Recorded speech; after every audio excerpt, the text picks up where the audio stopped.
कृपणे दोषपहत स्वभावः पृच्छामि त्वां धर्म समूढचेताः यश्चेह स्यानिश्चित ब्रूहि तन्मे शिष्यश्रेष्ठ साधि मां त्वां प्रपन्नम।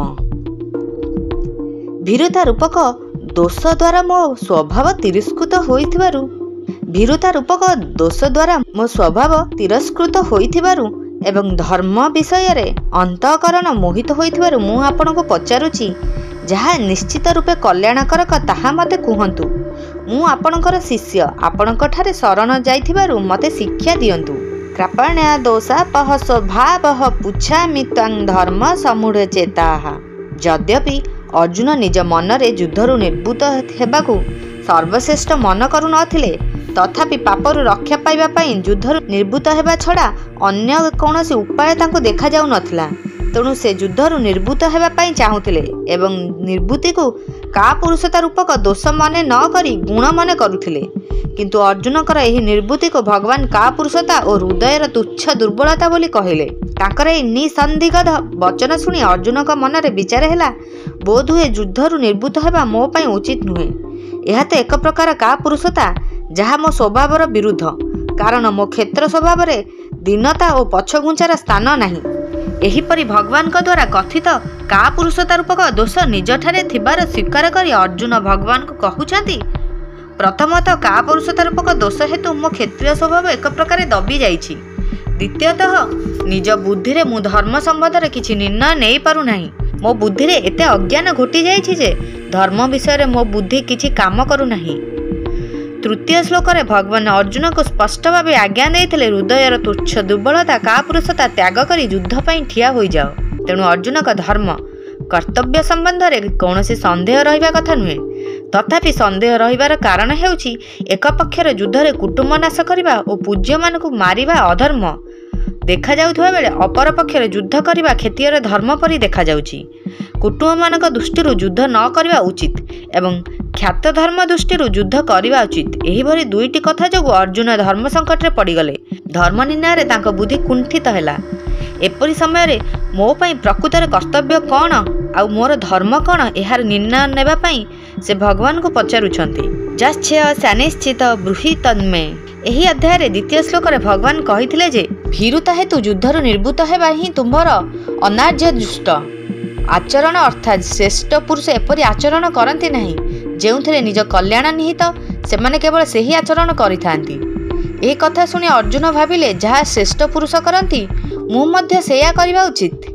एही भली अर्जुन का मन रे आपना कल्याण इच्छा जागृत हेबारु से भगवान को आत्मकल्याण कथा पचारुछंती जे जेउथिरे मोर निश्चित कल्याण हेबो ताहा मते कुहंतु।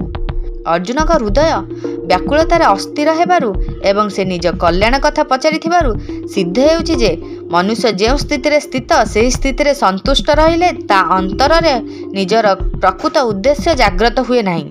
जेतेबेले मनुष्य निजर वर्तमान स्थिति रे असंतुष्ट हुए सही स्थिति रे रही पारे नाही सेतेबेले ता भितरे प्रकृत उद्देश्य अर्थात आत्मकल्याण इच्छा जागृत हुए।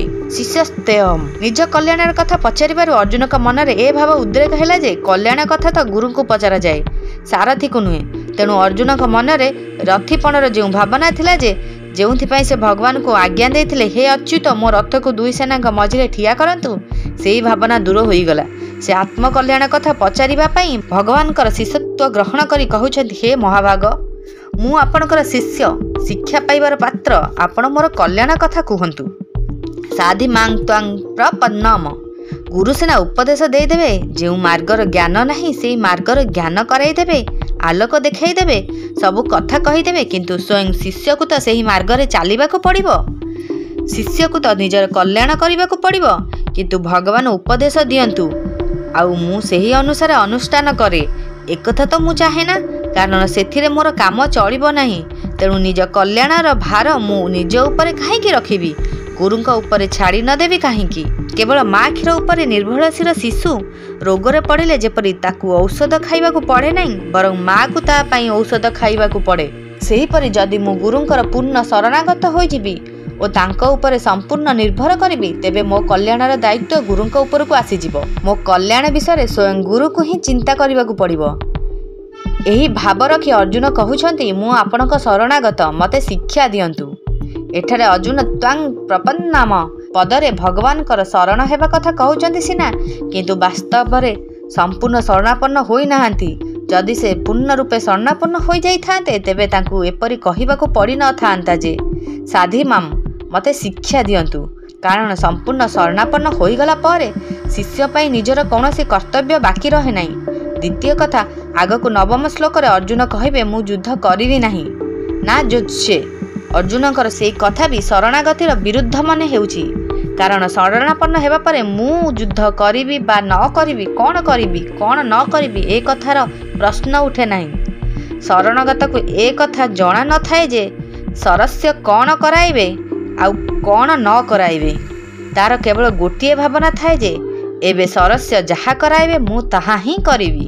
ଅର୍ଜୁନଙ୍କର ଏହି ନ୍ୟୁନତା ଦୂର କରିବା ପାଇଁ ଆଗକୁ ଭଗବାନଙ୍କୁ କହିବା ପାଇଁ ପଡ଼ିଲା ଯେ ମାମେକ ଶରଣଂ ବର୍ଜ, କେବଳ ମୋର ଶରଣାଗତ ହୋଇଯାଅ। ଅର୍ଜୁନ ମଧ୍ୟ କରିଷ୍ୟେ ବଚନଂ ତବ, ଆପଣଙ୍କର ଆଜ୍ଞା ପାଳନ କରିବି କହି ପୂର୍ଣ୍ଣ ଶରଣାଗତି ସ୍ୱୀକାର କଲେ। ଆଲୋଚ୍ୟ ଶ୍ଲୋକରେ ଅର୍ଜୁନ 4ଟି କଥା କହିଛନ୍ତି। କ୍ରାପଣ୍ୟ ଦୋଷେ ଧର୍ମ ମରୁଣ ଚେତାଃ, ଦ୍ୱିତୀୟରେ ଯଶ୍ଚୟ ସାନିଶ୍ଚୟ ବ୍ରୂହି ତନ୍ନେ, ତୃତୀୟରେ ଶିଷ୍ୟସ୍ତେ ଅହମ୍, ଚତୁର୍ଥରେ ସାଧି ମା ତ୍ୱାଂ ପ୍ରପନ୍ନମ୍। ଏଥିମଧ୍ୟରୁ ପ୍ରଥମ କଥାରେ ଅର୍ଜୁନ ଧର୍ମ ବିଷୟରେ ପଚାରୁଛନ୍ତି, ଦ୍ୱିତୀୟ କଥାରେ ନିଜର କଲ୍ୟାଣ ପାଇଁ ପ୍ରାର୍ଥନା କରୁଛନ୍ତି, ତୃତୀୟ କଥାରେ ଶିଷ୍ୟତ୍ୱ ଗ୍ରହଣ କରୁଛନ୍ତି ଏବଂ ଚତୁର୍ଥ କଥାରେ ଶରଣାଗତ ହେଉଛନ୍ତି। ଏବେ ଏହି 4ଟି କଥା ଉପରେ ବିଚାର କରାଯାଉ। ପ୍ରଥମ କଥା ଅନୁସାରେ ମନୁଷ୍ୟ ଯାହାକୁ ପଚାରେ ସେ କହିବା ବା ନ କହିବା ସ୍ୱତନ୍ତ୍ର। ଦ୍ୱିତୀୟ କଥା ଅନୁସାରେ ସେ ଯାହାକୁ ପ୍ରାର୍ଥନା କରେ ତା ପାଇଁ କହିବା କର୍ତ୍ତବ୍ୟ ହୋଇଯାଏ। ତୃତୀୟ କଥା ଅନୁସାରେ ଯାହାର ଶିଷ୍ୟତ୍ୱ ଗ୍ରହଣ କରାଯାଏ ତାଙ୍କ ଉପରକୁ ଶିଷ୍ୟର କଲ୍ୟାଣ ମାର୍ଗ ନିର୍ଦ୍ଦେଶର ବିଶେଷ ଦାୟିତ୍ୱ ଆସିଯାଏ। ଚତୁର୍ଥ କଥା ଅନୁସାରେ ମନୁଷ୍ୟ ଯାହାର ଶରଣାପନ୍ନ ହୁଏ ସେହି ଶରଣ୍ୟକୁ ଶରଣାଗତର ଉଦ୍ଧାର କରିବାକୁ ପଡ଼େ, ଅର୍ଥାତ୍ ଶରଣାଗତର ଉଦ୍ଧାର ପାଇଁ ସ୍ୱୟଂ ଶରଣ୍ୟକୁ ଉଦ୍ଯୋଗ କରିବାକୁ ପଡ଼େ।